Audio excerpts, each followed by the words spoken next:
বেতার কিষাণ দিবস সমারোহ অনুষ্ঠানে অনুষ্ঠিত হয় আকাশবাণী বিলোনিয়া কেন্দ্রের প্রাঙ্গণে। প্রদীপ প্রজ্বলনের মধ্য দিয়ে শনিবার দুপুর 12টা নাগাদ বেতার কিষাণ দিবস সমারোহ অনুষ্ঠান।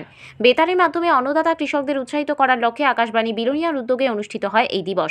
বেতার ও জলবায়ু এই বিষয়ের উপর সমারোহ অনুষ্ঠান অনুষ্ঠিত হয়। এই দিনের আয়োজিত অনুষ্ঠানে উপস্থিত ছিলেন ঋষিমুখ কৃষি মহকুমা আধিকারিক সুজিত ঘোষ, ভারতচন্দ্রনগর আরডি ব্লকের কৃষি তত্ত্বাবধায়ক সেক্টর অফিসার অস্মিতা ঘোষ ও মৎস্য দপ্তরের আধিকারিক দীপায়ন রায়। এছাড়া বিলোনিয়া মহকুমার বিভিন্ন এলাকার কৃষক ভাইরা ও মৎস্য চাষিরাও উপস্থিত ছিলেন। ধীরে ধীরে প্রকৃতি জলবায়ু পরিবর্তন হতে চলেছে। এই সময়ের মধ্যে কিভাবে ফসল ফলানো যাবে ও কিভাবে মাছ চাষ করতে হবে, কি লক্ষ্য রাখতে হবে সেই বিষয়ে আলোচনা রাখেন অতিথিরা। এছাড়া বিভিন্ন সরকারি প্রকল্প কিভাবে সুযোগ সুবিধা নিতে পারবে সেই বিষয়ে আলোচনা করেন। পাশাপাশি উপস্থিত কৃষক ও মৎস্য চাষিরা উপস্থিত অতিথিদের কাছ থেকে বিভিন্ন বিষয়ে অবগত হন। আমাদের জলবায়ুর যে পরিবর্তন, আবহাওয়ার পরিবর্তন, যেমন এখন শীতকাল চলছে, কিন্তু হঠাৎ করে এই প্রচন্ড গরম, তো যেই কারণে শীতকালীন সবজির সময়টা অনেকটা কমে এসেছে। তো ধীরে ধীরে আবহাওয়ার পরিবর্তন হচ্ছে, গ্লোবাল ওয়ার্মিং হচ্ছে।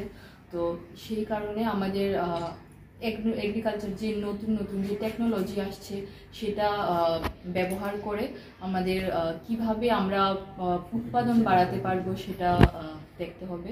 এবং এটা তো আবহাওয়া তো আমরা কিছু করতে পারবো না, ধরো প্রকৃতির উপর আমাদের যেহেতু হাত নেই। তো নতুন নতুন কি টেকনোলজি আসছে সেটাকে ব্যবহার করে আমরা আগামী দিনে কিভাবে আরও ফসল ফলানো আরও বৃদ্ধি করতে পারবো সেটাই আমাদের লক্ষ্য রাখতে হবে। বিভিন্ন সময় আকাশবাণী কিষাণবাণী অনুষ্ঠানে আমাদেরকে ইনভাইট করেন, আমরা বিভিন্ন পরামর্শ আমরা দিয়ে থাকি। এর পাশাপাশি জলবায়ু পরিবর্তনের যে ইস্যুটা আছে, এটা কিন্তু শুধু আমাদের ত্রিপুরার জন্য না, এটা সারা পৃথিবীর জন্য এটা একটা চ্যালেঞ্জ।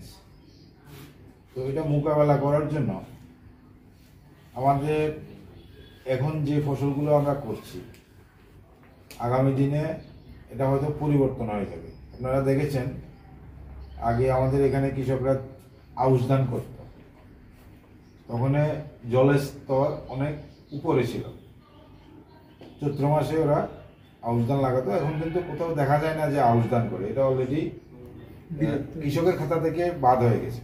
ঠিক আছে, এখন আমরা দুইটা ফসল করি, আমন ফসল সবাই করে, কিছু জায়গাতে হয়তো যেখানে জলের ব্যবস্থা আছে এখানে আমরা বোর খন্ড করে থাকি। তাও আমাদের এখানে সেচ ব্যবস্থা যেগুলো আছে, তো আগে আমরা যেরকম জল পেতাম এখন সেরকম পাই না। নদীতেও যেই মাস পর্যন্ত জল থাকতো এখন কিন্তু এটা নেই। তার কারণ কি, আমাদের এটা জলবায়ু পরিবর্তনের কারণেই হয়েছে। কারণ আমাদের আগে যে পরিমাণে গাছপালা ছিল, পাহাড়ি অঞ্চলে বিভিন্ন জায়গাতে যে পরিমাণে গাছপালা ছিল এগুলো সব কেটে ফেলা হয়েছে, এখন হয়েছে কি রাবার বাগান।